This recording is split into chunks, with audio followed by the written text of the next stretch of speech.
God established a new everlasting covenant.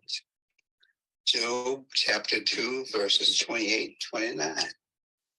The old covenant was established on Mount Sinai. God miraculously delivered the Israelites out of Egyptian bondage. In obedience to God, they killed the Passover lambs, applied the blood to the doorposts of their houses, and ate the first Passover meal. 50 days later on Mount Sinai, God entered into a covenant with them. In a mighty demonstration of his power, he came down on Mount Sinai in fire and billowing smoke. The mountain shook, lightning flashed, the trumpet of God sounded. God spoke audibly to them, giving them the law. Each year, the Israelites established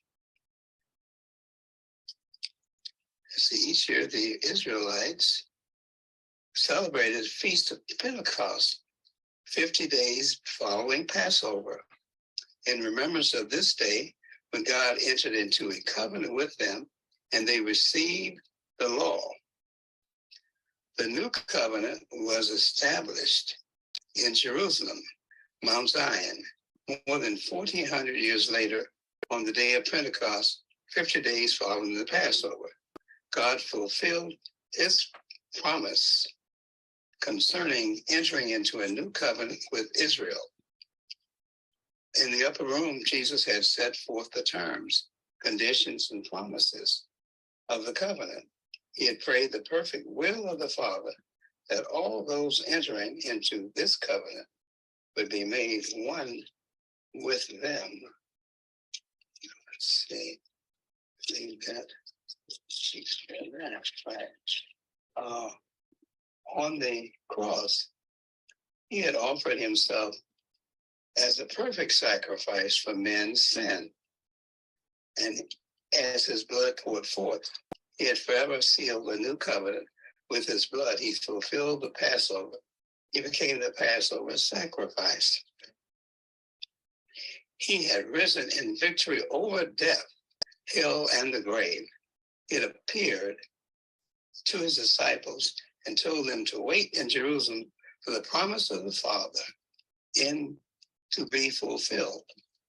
50 days after Passover, after Jesus had sealed the new covenant with his blood, when the day of Pentecost was fully come, God entered into a new everlasting covenant with us, which cannot be broken.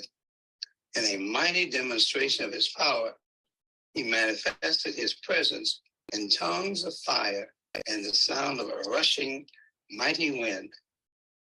And when the day of Pentecost was fully come, they were all with one accord in one place. Acts 2:11. 120 of them had gathered together for one purpose, to receive the promise of the Father. They had assembled together in faith, believing and expecting to receive. Now I'm going to stop right there. Awesome. Thank you.